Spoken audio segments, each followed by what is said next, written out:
Jake Zyrus, pinutulan ang netizen na tinawag siyang Charis Pempenko. Pinalagan at hindi pinalampas ni Jake Zyrus ang isang netizen na tinawag siyang Charis o ang kanyang dating pangalan. Si Charis ay ang dating sikat na singer na si Charis Pempenko na kilala na ngayong trans man na si Jake Zyrus.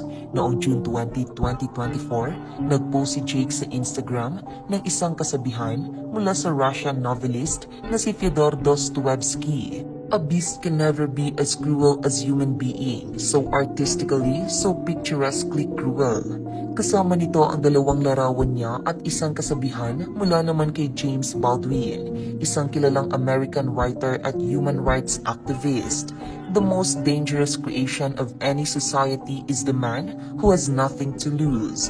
Isang netizen ang nagkomento sa post ni Jake. Ayon dito, sayang ang boses ni Charis. Ikinumpara pa nito si Jake kay Ice Guerra na isa ring trans man.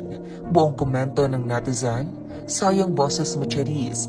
Bakit si Ice Guerra trans man pero never binago ang boses? Sayang talaga. Tila napikon si Jake nang tinawag siya ng netizen sa kanyang dating pangalan na inilibingan niya sa limot matapos ang kanyang pagtransisyon. Ito ay tinatawag na dead naming, kung saan tinatawag ang isang transgender sa kanilang birth name kahit na ito ay hindi na ginagamit ng individual bilang bahagi ng kanilang pagbabago ng katauhan. Sabi ni Jake sa netizen, "First of all, with respect to my past, keep my dead name out of your silly mouth."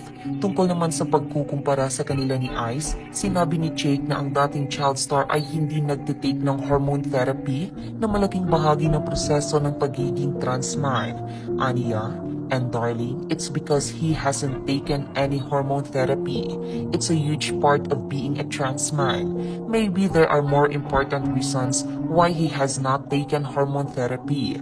I'm not going to explain the rest because based on your comment, you sound ignorant. Dahil tila gustong maging center of attraction ng netizen, pinili ni Jake na ipin ang comment nito bilang pagbibigay pansin. Google is free, my darling. I'm going to pin your comment because it seems like you love being center of attention. So let's give it to you, sweetheart. Have a nice day. Sabi naman ng isang fan ni Jake, ang komento ng basher ay nagpapakita ng bias nito laban sa mga transgender. Saad ng fan, yikes, your transphobia is showing seas. Before you comment, maybe you should do some research. The only thing sayang is you coming on here just to write some trash-ass comment. Okay, bye. Have a nice day. Tugon ni Jake, right, you support a trans and bash another trans because of what? Beat it? Yun lang? Make it make sense, sis. Hater, being a transgender is more than just singing high or low notes. Dagdag pa ni Jake, and the audacity of you to dead name me and properly call Ice his real name. What a joke.